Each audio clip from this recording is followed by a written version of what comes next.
Imagine being put on trial for a crime you didn't even know you were accused of. That's exactly what was happening to all of humanity. In the heart of the stellar assembly, a holographic number hung in the air like a death sentence: 512,834. If you think this is unfair, hit that subscribe button, because you won't believe how this ends. Admiral Harcott's voice, rough as asteroid gravel, shattered the silence. "Dreadnought-class vessels," he growled. "Every last one capable of cracking a planet in half." The only other sound was the low hum from 218 pods, each holding a silent alien judge. Inside those pods, delegates from 43 star-faring civilizations were frozen in shock. Harcott stood at the podium, a formidable figure, a species of bipedal badgers covered in natural bone armor, bred for war for over 60,000 years. "These readings," he announced, tapping a control, "are from our brand new gravimetric scanner. We built it to find mineral deposits, to look for space rocks." He manipulated the display, and a star chart suddenly swarmed with terrifying red icons. He let the horror sink in. "Instead," he continued, "it peered through what we all thought were empty nebulae in human territory." The display zoomed in on a gorgeous swirl of purple and gold gas, the Carina Veil, a place everyone saw as the natural border of human space. And what we found was this. The image sharpened, revealing row after staggering row of warships, ghost-like shadows hiding in the cosmic dust. "That's 19 light-years of warships." Harcott's voice dropped to a dangerous whisper. "And this is just one location. We found similar fleets hiding in the Serpent's Arm, the Perseus Arm, and the Sagittarius Corridor." A delegate from the Ulithian Dominion, her elegant fronds trembling, finally spoke up. "Admiral, the combined fleets of this entire assembly number around 48,000 ships. Are you claiming the humans have 10 times our strength?" Harcott's gaze swept the room. "At a minimum," he confirmed. "The scanner can only see so far. There could be more." The silence that followed was heavier than a dying star. "For 3 centuries, Harcott said, his voice ringing with accusation, "we tolerated humanity. We saw them as noisy, chaotic children, amusing but weak." He slammed both clawed hands on the podium. "We were wrong." From another pod, a slow, ancient voice rumbled like shifting continents. "Admiral?" It was Prefect Zill, his craggy old head emerging from his shell.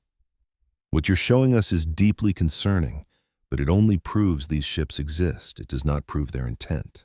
"With all due respect, Prefect," Harcott snapped, "a species doesn't build 500,000 dreadnoughts just to admire them. This is for one thing and one thing only: conquest. This is centuries of secret planning." "That's a huge assumption," Zill countered. "It's the reality of war," Harcott shot back, pointing at the display, which now showed terrifying webs of potential attack routes. "If they moved tomorrow, they could be at the Ulithian homeworld in 19 days. We wouldn't even have time to fight back." He let the horrifying numbers glow in the dark chamber. "I formally move for a preemptive strike," he declared. "We have to hit them now, while they're scattered and think they're still hidden." Suddenly, another voice cut in, sharp and clear. A 3-scene delegate rose, her segmented body shifting. "A preemptive strike? Against a civilization that has only ever been peaceful? The diplomatic fallout would be catastrophic." Harcott didn't even flinch. "A small price to pay to avoid being wiped out." The chamber immediately erupted into chaos. Shouts echoed from every direction. But Prefect Zill, with the patience of a creature who had seen 400 years pass, watched calmly. He knew Harcott was using fear to start a war, and it was working. He needed to buy some time, but he knew a delay was just a temporary fix. Just then, his young assistant, Trimar, appeared at his pod, looking absolutely terrified. "Prefect, you told me to monitor human diplomatic channels." "And?" Zill asked. "The human attaché, she's here, in this building." Zill's ancient eyes widened just a tiny bit. "Get her, now. Use the emergency protocol." "But Prefect," Trimmer stammered, "the Admiral's orders forbid any human personnel from—" Zill cut him off, his voice low but filled with unshakable authority. Trimmer, we are 15 votes away from starting a war with a species that might have 10 times our firepower, and we have no idea why. Get Attaché Relly, now. Inez Relly was hiding out in the mediation garden, the one place her headset's encryption couldn't be cracked. She just needed a few minutes of peace. Sitting on a bench, watching bioengineered koi swim, she let the weight of her job just fall away. For a moment, she wasn't an attaché, or the daughter of two different worlds, or the galaxy's designated human explainer. She was just Inez, and she was tired down to her bones. Her headset chirped, but she ignored it. Just 5 more minutes, she whispered. Suddenly, the quiet was shattered by a screaming emergency alert. Trimmer's panicked face appeared in a hologram. Attaché Relly, emergency summons. The assembly is in session. Admiral Harkott is presenting evidence. You have to come. They're voting. He trailed off, his entire body trembling. She was already on her feet, sprinting. What vote, Trimmer? Breathe. War, he squeaked. They're voting for war, against humanity. They found the ships, Attaché, all of them. Her mind was racing. 500,000 dreadnoughts? How? That was impossible. They were supposed to be... She didn't have time to finish the thought. She just ran. The massive chamber doors hissed open, slicing through the arguments and plunging the room into total silence. Every delegate turned to watch as Inez Relly walked in. By galactic standards, she was small, but she moved with a confidence that made her seem huge. She wore a simple gray uniform, her face a mix of her human and Volani heritage, giving her cheekbones a faint, armored texture. Admiral Harkott watched her approach the central platform, his expression unreadable. Attaché Relly, his voice boomed. Thank you for joining us. I trust you've been briefed? She stepped onto the platform, catching her breath, her eyes taking in the hundreds of hostile faces and the giant, glowing number that accused her entire species. No, Admiral, she said, her voice steady. I've been running. Perhaps you could tell me what this is all about. 512,834. That was the number.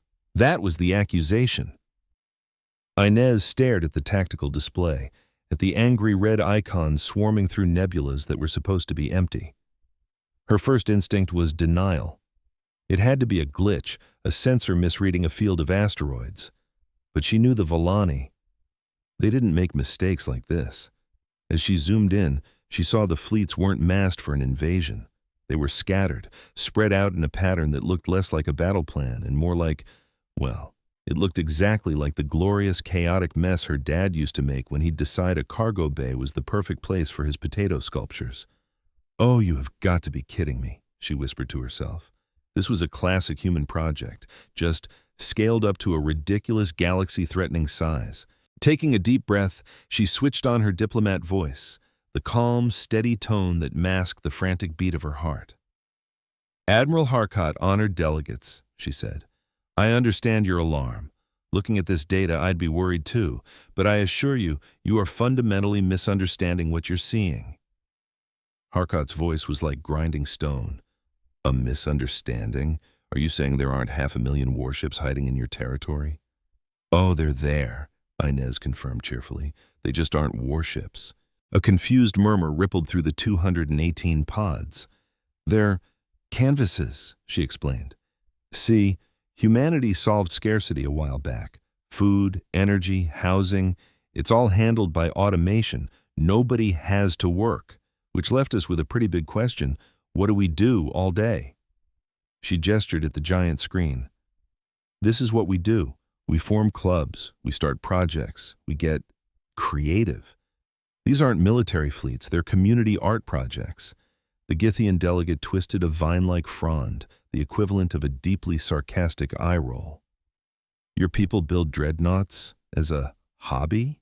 All that free time, huh? Admiral Harkott said, his voice dripping with sarcasm. Are you actually suggesting that your entire species built 500,000 warships because you were bored? I'm suggesting, the diplomat replied, trying to keep her voice steady, that when you give a people unlimited time and resources, they get creative. Building massive ships is just one of our creative outlets. The vessels you found? They're basically giant art projects. She knew how insane it sounded. The alien delegates just stared, a mixture of pure shock and disgust on their faces. Even Prefect Zill, the one person she thought might listen, was slowly pulling his head back into his shell. "A classic human deflection," Harkot sneered, cutting her off. "Do you really expect this assembly to believe that your people poured the resources of entire star systems into artistic expression, that you'd build weapons capable of cracking planets open as a hobby?" "I expect you to realize you're judging us by your own standards," she shot back, but she could feel the mood in the room turning colder. "Human motivations can be a little complicated." "Human motivation is irrelevant," Harkot snapped, taking a step closer. "Your capability is what matters, and your species, for whatever crazy reason, now has the power to wipe every single one of us out of existence. And you want us to just take your word for it? I want you to investigate before you start a war, to actually verify what I'm telling you."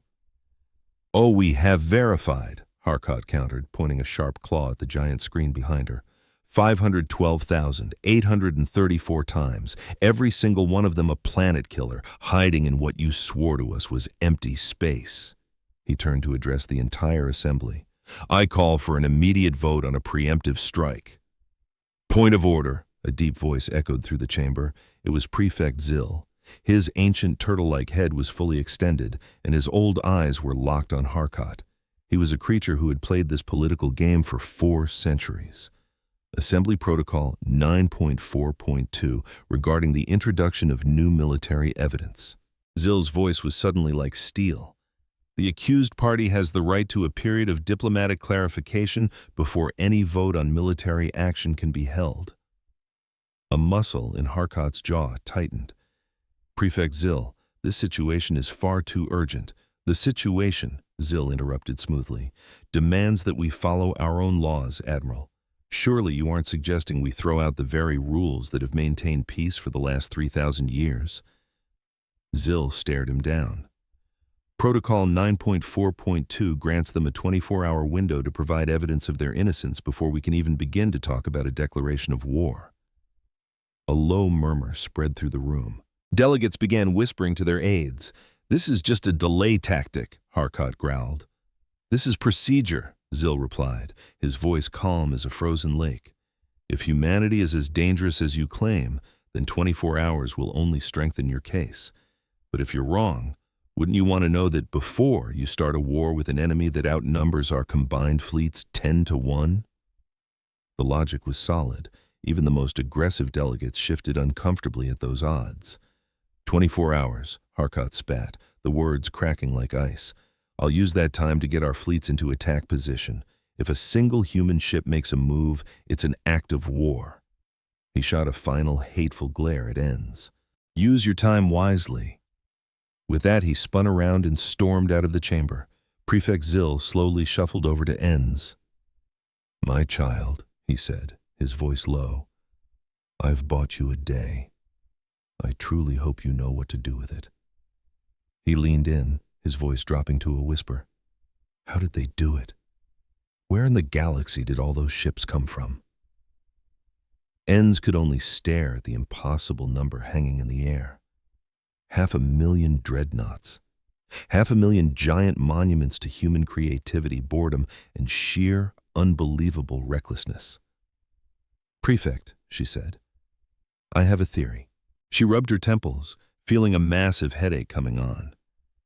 "It's a completely insane theory that I really, really hope is wrong. But I have to find out for sure." Back in her office, a tiny gray box with a stunning view of the assembly's garbage incinerator, Enns stared at her comms console. She'd put in for a transfer 6 times, and each time, some bureaucratic drone had told her to find fulfillment in her current duties. Now, that same bureaucracy was mocking her with the message on her screen. It was an automated reply. "Thank you for contacting the Human Confederacy Diplomatic Office. All senior staff are currently on their mandatory creative sabbatical as per Government Directive 443-B to prevent administrative burnout. Please leave a message and someone will respond in 30 to 45 business days." 30 to 45 business days? Enns whispered to the empty room. The entire galaxy could be a smoking crater in 30 to 45 hours. She picked up her new headset, specially reinforced after she'd shattered the last three, and slammed it down on the desk, adding a fresh crack to the cheap plastic surface. It didn't help. She tried the emergency hotlines. All of them were busy. She tried the military liaison office. They were out on training exercises. She tried external affairs, the cultural exchange program, interstellar commerce, and finally, getting desperate, the Human Tourism Board. Their friendly, automated system offered to connect her to an agent who specialized in tours of haunted nebulas. Enz dropped her head into her hands and let out a short, bitter laugh. When she looked up, her gaze landed on a photo on her desk. It was her dad, Enzo Raleigh, grinning from ear to ear, covered in dirt, and proudly holding a potato he had painstakingly grown to look exactly like a Volani interceptor fighter.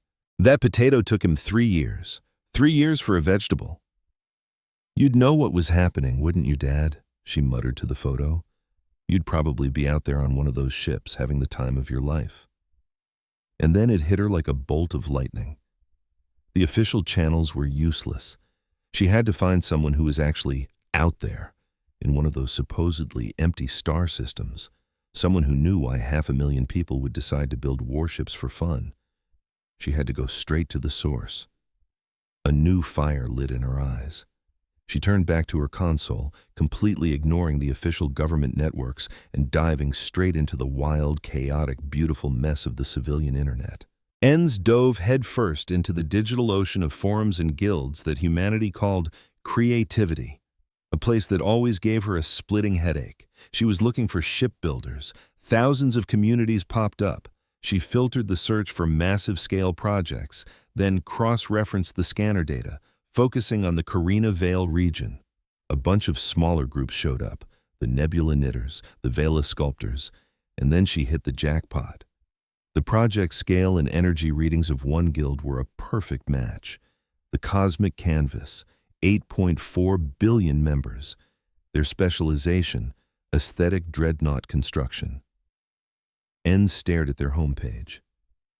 The banner was a picture of a stunningly beautiful ship floating in a swirl of colorful gas clouds, its body shaped like some giant mythical beast.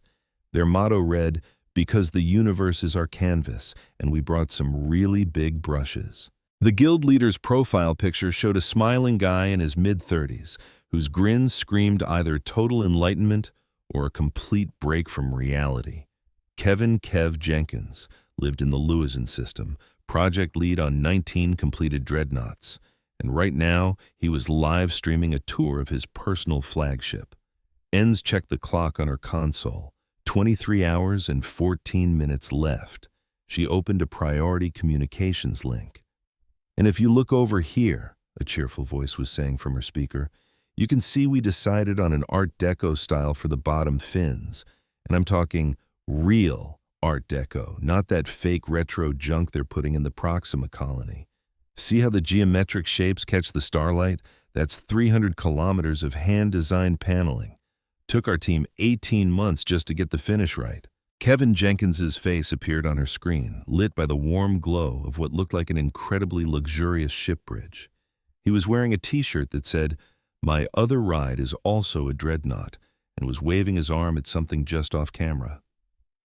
"The trick is the chromatic layering," he explained enthusiastically. "You use different metal alloys at different depths, and when the light hits it just right, you get this amazing cascade of shimmering color that, oh hey, a new person in the chat." His eyes snapped to his camera, and his smile got even bigger. "Welcome to the Gilded Kraken channel. First time? You picked a great day.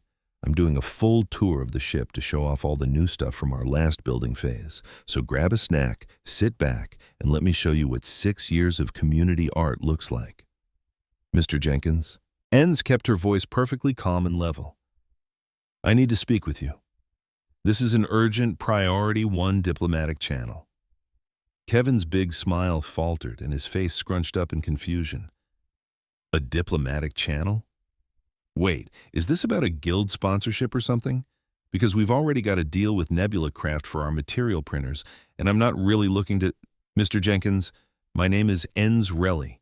I'm a diplomatic attaché for the Stellar Assembly, In about 23 hours, the combined military fleets of 43 alien civilizations are going to declare war on the human race.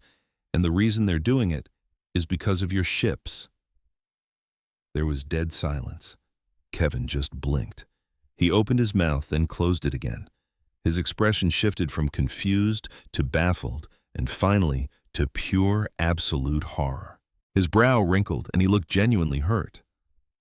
"I'm sorry," he said, speaking slowly as if to a child. "Did you just say war?" "Yes, a war over our ships." "I see," she replied. "Your art ships." The Stellar Assembly's new scanners just picked up over 500,000 Dreadnought-class vessels in human territory. They believe you're staging a fleet for a galactic invasion. The words sounded completely insane, even as she said them, but she had to continue. The Thay Dominion, led by Admiral Herat, is moving their entire fleet to launch what he's calling a defensive preemptive strike. Kevin just buried his face in his hands. "But they aren't for fighting," he mumbled. "How could anyone possibly think that? We just printed them with public domain matter compilers. It's just a hobby." "They're historical models," he pleaded. "We got the old Confederation Navy blueprints online and built them from the ground up. The Gilded Kraken's main gun is a nebula projector. We use it to make light shows." "I'm aware. We spent 4 years building the sculpture garden in the cargo hold. It's made from asteroids we hand-carved from 9 different star systems." "I understand that. We have a book club that meets every week in the observation lounge." "Mr. Jenkins, Kevin, I believe you. And that's exactly why I'm calling you." Enns leaned closer to the screen, her voice tight with urgency. "I need you to help me explain this to the Stellar Assembly. They just don't think like humans do. The very concept that a species would build weapons of mass destruction just because they look cool is something they literally cannot process." "Yeah, well, when you say it like that, I need you to show them your work," she pressed on. "Show them what it is you really do. Help me convince them that 500,000 battleships are just a hobby." "A hobby?" Kevin's voice went dead flat. "You want me to explain to a council of alien warlords that we built enough firepower to crack a galaxy because we thought it was pretty?" "Yes." "And you actually think that'll stop a war?" "I think it's the only shot we've got," she said. Kevin just stared into the camera for a long, quiet moment, and then his smile changed. It wasn't his usual practiced grin for his audience. This was something real, something excited. "You know what? This is kind of incredible." He stood up, vanished off screen for a second, and came back with a jacket. "I mean, it's horrible, of course. War is terrible, but someone actually wants to see our art. Like, really see it. Real aliens. A completely new audience." A jolt of energy shot through him, and his eyes gained a sharp focus that Enns had only ever seen in her father, a landscape artist, whenever someone took a genuine interest in his crop circle sculptures. "Wait, did you say the Stellar Assembly? Like, the Stellar Assembly? The ancient council that's been running the galaxy since before humans even had fire?" "That's the one." Holy cow, this is the biggest gallery opening in the history of humanity. It's the largest audience we've ever had. I have to get a presentation ready. I need to make a highlight reel. I need to... "Kevin," Enns broke through his frantic excitement. "We're on a very tight schedule. Can you be ready in 4 hours?" 4 hours? To present to the governing body of the entire galaxy? He grinned wide. "Ma'am," he said, "I've been ready for this my entire life." "Maybe," she suggested, her voice a little tight, "you could wear something a bit more formal." Kevin looked down at his t-shirt. This is my formal shirt." Enns shut her eyes, counted to 10, and reminded herself that the survival of her species was in this man's hands. 4 hours, she said again. "I'm sending the connection details now." When she returned to the chamber of the Stellar Assembly, the air had changed.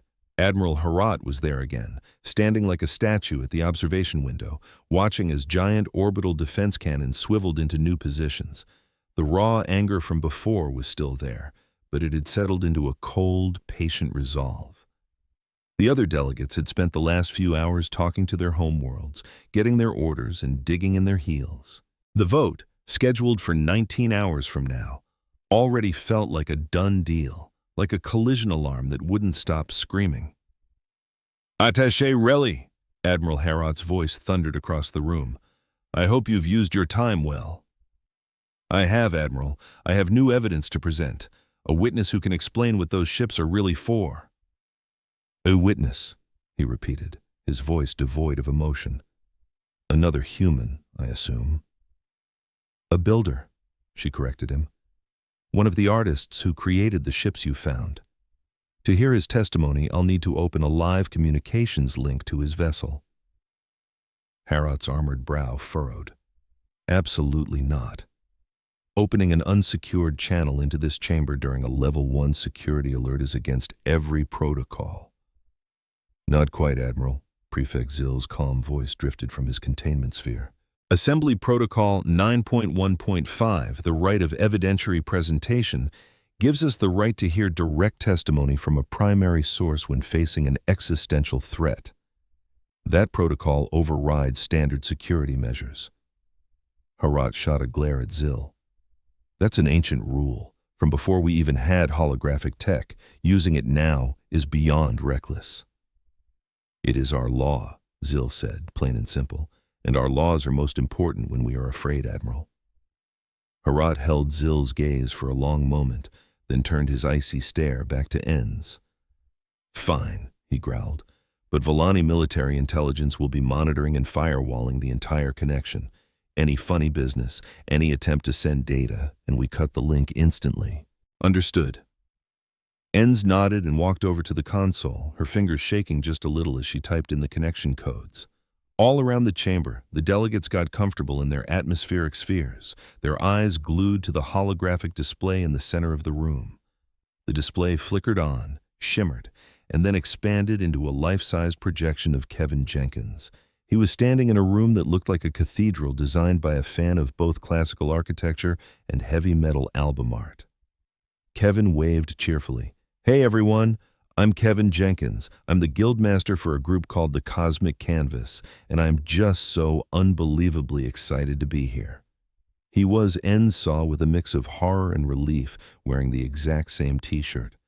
"Before we start, I just want to say what a huge honor it is to show our work to such a famous audience. Honestly, most people don't even know our art exists, so thank you. Thank you so much for this amazing opportunity." The entire assembly just stared back at him in dead silence. From somewhere in the room, the hum of a Yithian delegate's atmospheric processor seemed incredibly loud. "Okay, so," Kevin clapped his hands together, "let's talk about the Gilded Kraken." He made a grand gesture, and the hologram behind him switched to show the outside of the ship. It was a massive vessel, easily 15 kilometers long, shaped like a crazy mix of an old wooden sailing ship and a giant sea monster. Its hull was covered in complex, beautiful patterns that caught the starlight and bent it into shimmering rainbows of color. "This was my first really big project," Kevin said with pride. "It took 6 years from the first sketch to the final product. Our main team was only about 300 people, but we had almost 10,000 others from the community chipping in. The whole idea came from old Earth myths. The Kraken was this big, legendary monster from our stories, but we wanted to put a space-themed twist on it, you know?" As he walked, his holographic image moved with him, floating down hallways that were a perfect blend of functional and just plain gorgeous. The walls had these smooth, organic curves, covered in paintings of stylized galaxies and nebulae. Light fixtures shaped like glowing deep-sea creatures cast dancing shadows everywhere. Our whole philosophy was pretty simple. If you're going to build something that big, you should make it a beautiful place to call home. We've got about 40 people who live here full-time, artists, engineers, and a chef who can do amazing things with protein paste, plus another 200 or so who drop in for different projects. Admiral Herat stepped forward. "Mr. Jenkins?" Kevin paused mid-sentence. "Yes?" You talk about residence, living spaces, and your community. The Admiral's voice was dangerously low. You have not yet talked about its weapons, its combat ratings, or its military purpose. Oh, right. I should probably get to that, Kevin said with a nod, looking genuinely happy to help. So technically, the Gilded Kraken does have some old military gear. When we built it using the historical blueprints, we kept the original Confederation Navy weapon hardpoints, to be authentic. But we repurposed most of them. The torpedo tubes up front, they're hydroponic gardens now. You have to try the tomatoes. They're out of this world. We also replaced the defensive turrets with mounts for hanging external sculptures. And the main cannon? Harad pressed, his voice a low growl. Kevin's entire face lit up. Oh man, that's the coolest part. The main spinal cannon was originally a heavy particle accelerator designed to bombard planets. A really nasty weapon. We spent 3 years converting it into a wide-angle nebula projector. So instead of shooting a beam of pure destruction, it sprays out these diffused particle streams that hit gas clouds and create the most incredible aurora effects you've ever seen. It all comes down to the local gas, he explained with a grin. Hydrogen makes everything glow red and pink. Helium gives you those cool greens and blues. And if you're lucky enough to find a pocket of ionized oxygen, he made a little poof gesture with his hands, you get this incredible deep purple. I couldn't believe what I was hearing. So you turned a weapon that could crack a planet in half into a giant laser light projector. Exactly, Kevin's face lit up. We put on shows every couple of months. Our last one, the Carina Vale event, pulled in almost 12 million viewers. We had 40 ships painting the whole nebula with synchronized patterns. Took ages to plan, but it was a massive hit. The chamber was dead silent. All around me, I could see the alien delegates just staring, their faces a mixture of confusion and pure disbelief. But then, something else started to bubble up under the surface. Pure anger. Are you telling us, the lead prosecutor Harad said, stretching out every single word, that you built a dreadnought, a warship capable of leveling cities, just to make pretty lights in the sky? Well, they're more than just pretty lights. There's a whole artistic movement behind it.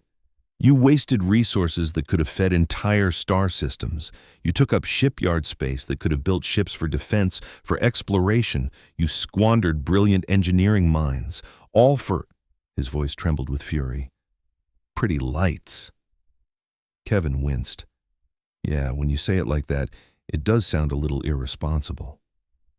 Hark turned to the assembly. This is the enemy we face. A threat so deep it's almost impossible to grasp. A species so fundamentally immature, so catastrophically reckless, that they treat the tools of genocide like a paint-by-numbers kit. He pointed a clawed finger at Kevin's holographic image. You want us to believe this man isn't a danger? He represents a threat worse than any I've ever known. It is the threat of chaos, a civilization so wealthy, so bored, and so disconnected from consequences that they build planet killers for fun. Now, wait just a minute, Kevin tried to cut in. I stepped forward. If I may, you may not, Hark's voice cracked like a whip. I've heard enough of your excuses, enough of this human foolishness. He turned his burning gaze back to Kevin's hologram. Mr. Jenkins, you say your super cannon is just an artist's brush. Prove it. Kevin just blinked, confused. Show us. Find a target nearby, a stray asteroid, some space junk, anything big, and fire your art cannon at it. Let's all see these pretty lights you're so proud of. Hark's smile was razor thin and full of venom. Unless, of course, you're afraid your art supplies still have a few unintended consequences. I felt a knot tighten in my stomach. I knew it was a trap. If he refused, it would look like he was hiding something. But Kevin just saw an opportunity to show off his work. Sure, no problem at all, he said cheerfully, turning to a console just out of view. Let me just scan the area. Okay, got one. There's a rogue asteroid about 4,000 clicks off our starboard side. Nice, solid piece of rock. Just give me a second to line up the shot. The holographic image shifted, showing the massive ship, the Gilded Kraken, turning with a grace that defied its size. In the distance, We could see the asteroid, a tiny glimmer of ice and stone about 3 kilometers wide. "Alrighty," Kevin's voice piped up as he reappeared at his controls. "Starting the charge sequence. This usually takes about 2 minutes for a full-spectrum blast. I've got it set for a 12-color flood. That's kind of our signature move, but I can tone it down if you're short on time." "The full spectrum will be just fine," Harkot replied, his voice dripping with condescension. The entire chamber watched in tense silence as Kevin worked, his cheerful mood completely unaffected by the hostile atmosphere. He honestly seemed excited to have a new audience for his art. I watched Hark, who was watching Kevin, and tried to imagine all the ways this could go horribly wrong. Firing in 5, 4, 3. The Gilded Kraken's main cannon began to glow. For a brief moment, the beam was exactly what Kevin promised. A beautiful wave of diffused light spreading out from the ship, hitting trace gases in space and creating stunning, fleeting sparks of red, gold, purple, and green against the black. And then, that beautiful beam hit the asteroid. The impact was, for the moment, the most beautiful thing I'd ever seen. The streams of particles slammed into the rock and ice, instantly vaporizing the surface and igniting the frozen gases trapped within. Waves of brilliant color erupted across the asteroid, creating dancing, swirling patterns like an aurora borealis. For about 10 seconds, the giant rock looked like a celestial jewel, glowing with an otherworldly light. And then it shattered into a million pieces. A direct hit from a weapon would have turned it to dust. This was different. The particle impacts and the rapid heating worked together to break the asteroid apart into thousands of glowing fragments, each one spinning off into space, trailing a shimmering tail of ionized dust. Kevin just stared, horrified. "Oh, crud," he finally mumbled. "The particle slop. The beam itself has almost no force. It's just designed to make gas glow. But there's a gravimetric shear effect we haven't quite worked out yet. It doesn't do anything to a shielded ship, but on a raw, unprotected chunk of rock like that, yeah, that can happen." "Enough," Hark's voice cut through his rambling excuse.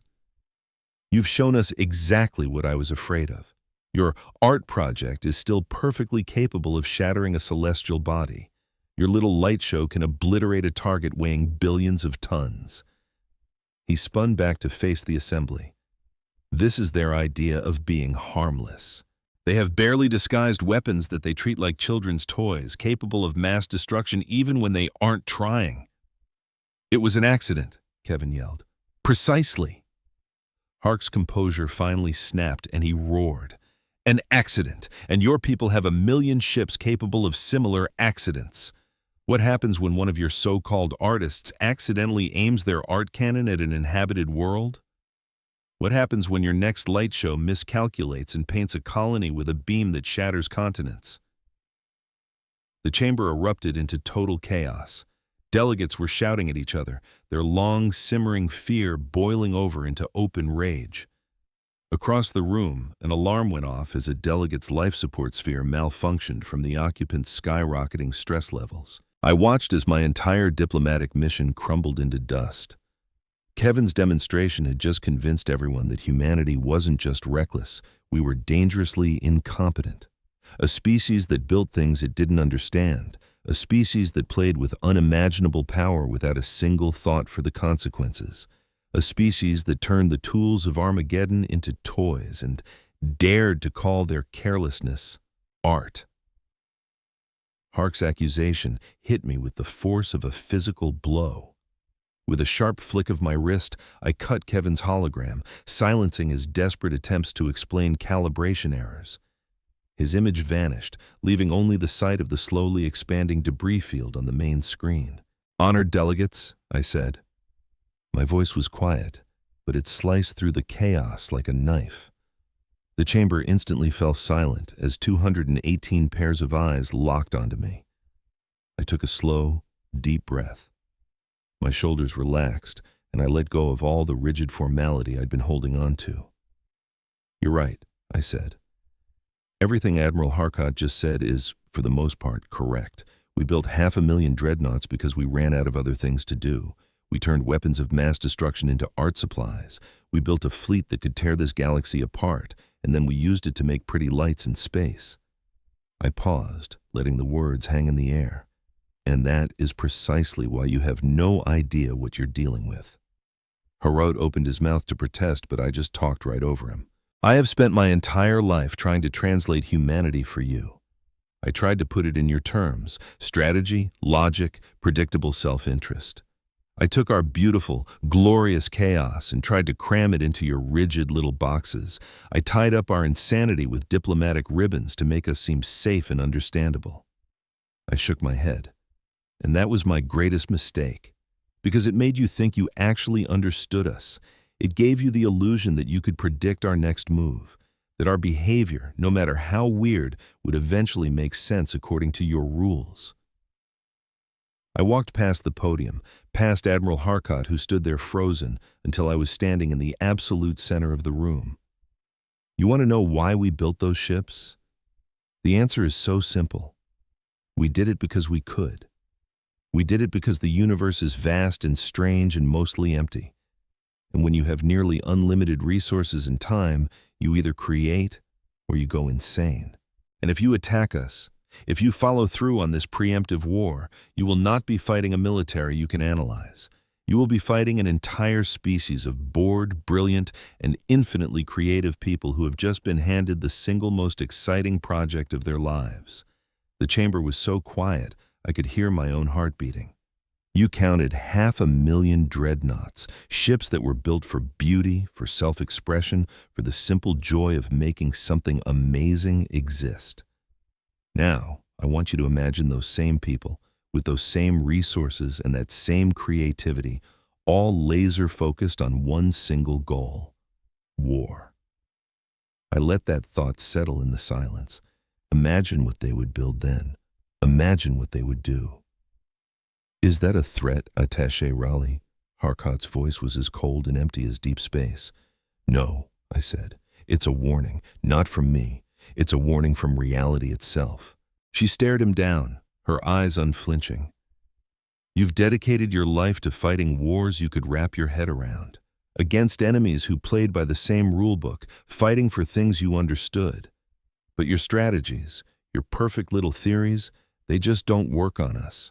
Your war manuals have zero advice for an enemy that might just blow up your planet because they think the crater would look cool, or an enemy that might save your entire race just because they happen to like the color of your star."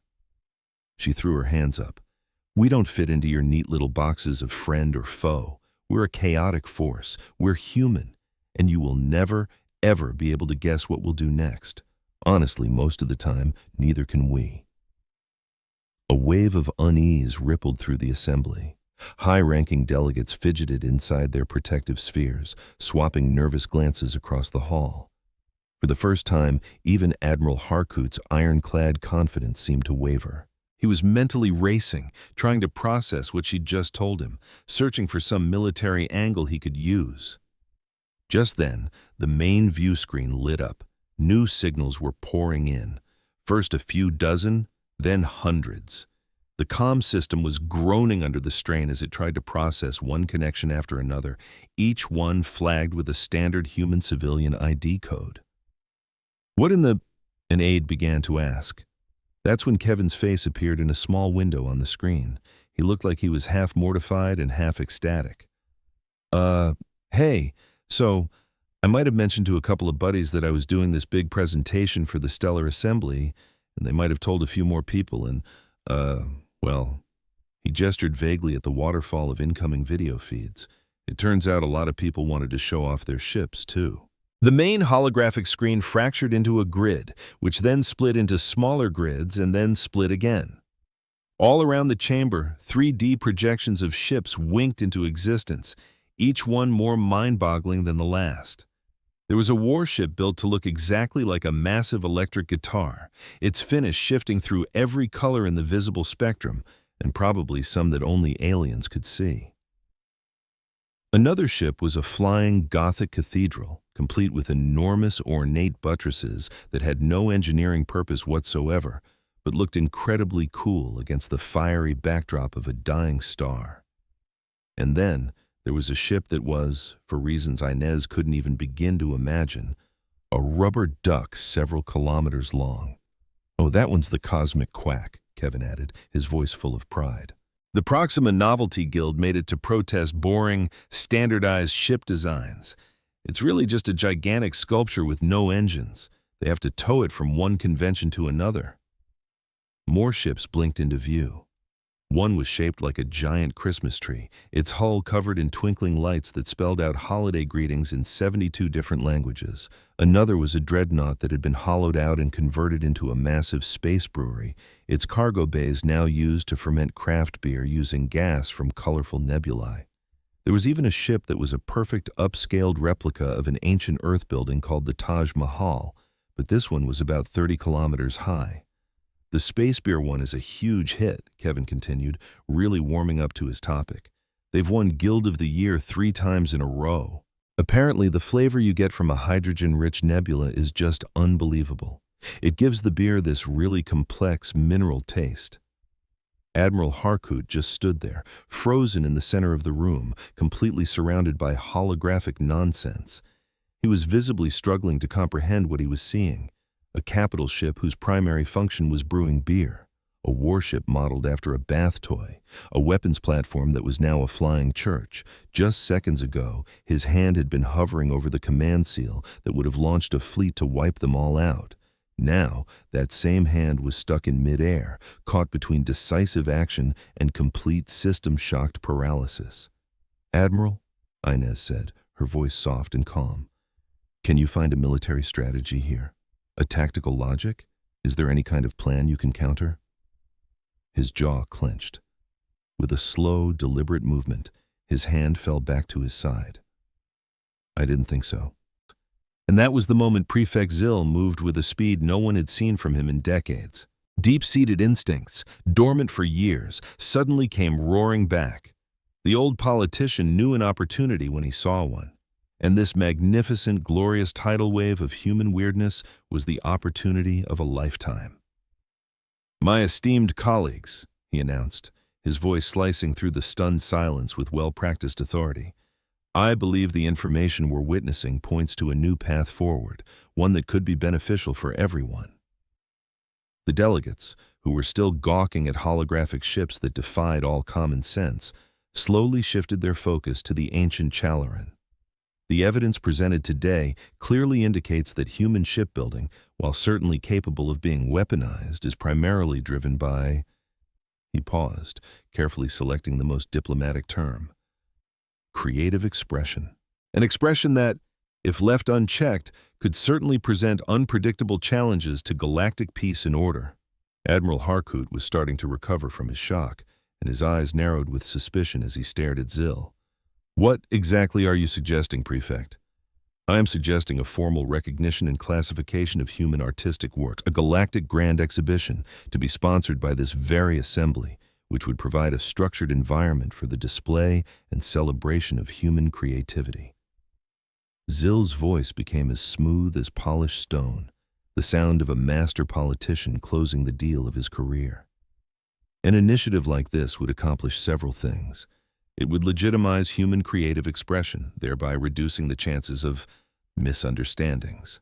It would also establish official lines of communication between human artist guilds and our own oversight committees.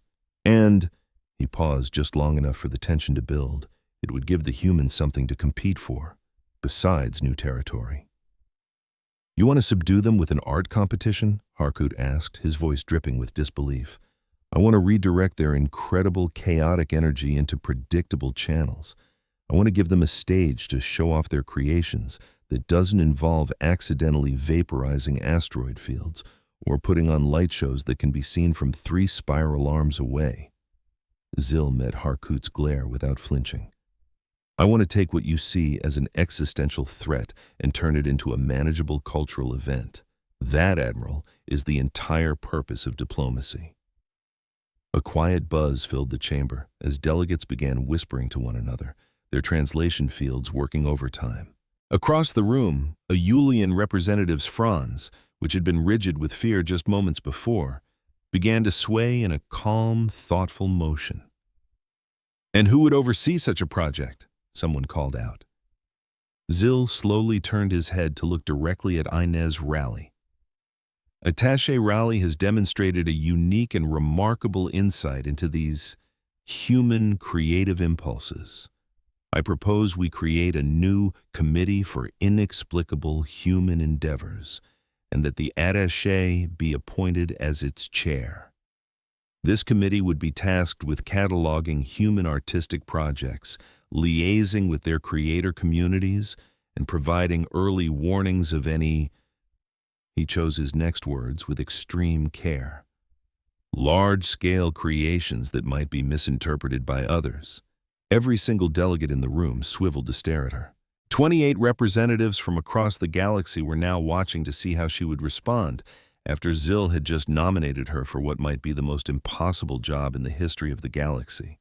Prefect Zil. She somehow managed to keep her voice even, hiding the fact that her heart was pounding against her ribs.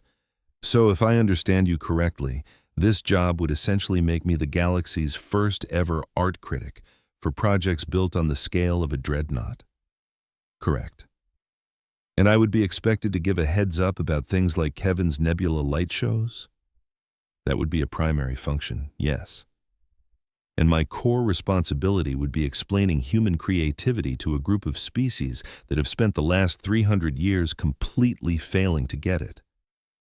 Zil gave a slight bow, his ancient hands spread wide. That is what you are already doing. Inez let her eyes wander across the holographic ships that still filled the room. The guitar ship, the cathedral ship, the whole beautiful, ridiculous, and utterly baffling parade of human imagination, all built into starships 15 kilometers long. She thought about her dad, who built spaceships that looked like lumpy potatoes. She thought about Kevin Jenkins and his pure, simple joy in using a weapon of mass destruction as a projector for a laser light show. She thought about the very real possibility of spending the rest of her career trying to explain all of it. I'm going to need a much bigger headset, she finally said. The proposal was put to a vote. It passed by a margin that shocked everyone in the room, except for Prefect Zil. The motion to launch a preemptive strike against humanity was officially shelved forever. In its place, the Assembly founded the Galactic Grand Exhibition and its Committee for Inexplicable Human Endeavors. Admiral Harcourt stood in stony silence through the entire proceeding. When the final count was in, he walked stiffly over to Inez. "Attaché Raleigh," he smirked. "This," he said, gesturing to the hologram of the fleet, "is about humanity's secret plan for galactic domination." Inez looked at the image, then back at the Admiral, and a strange expression crossed her face. It wasn't fear. It looked like she was trying not to laugh. "Admiral," she began, her voice calm, "those aren't dreadnoughts." Harcourt's smirk vanished. "Excuse me?" "They're canvases," she said simply. A confused murmur rippled through the chamber. "They're part of a multi-generational art project. We call it the Cosmic Gallery. They're designed to look like warships from a distance, a statement on the perception of power. Up close, their weapon ports are actually wide-spectrum light projectors and sonic emitters. They don't fire lasers, they create symphonies of light and sound." The silence in the room was now one of pure, dumbfounded shock.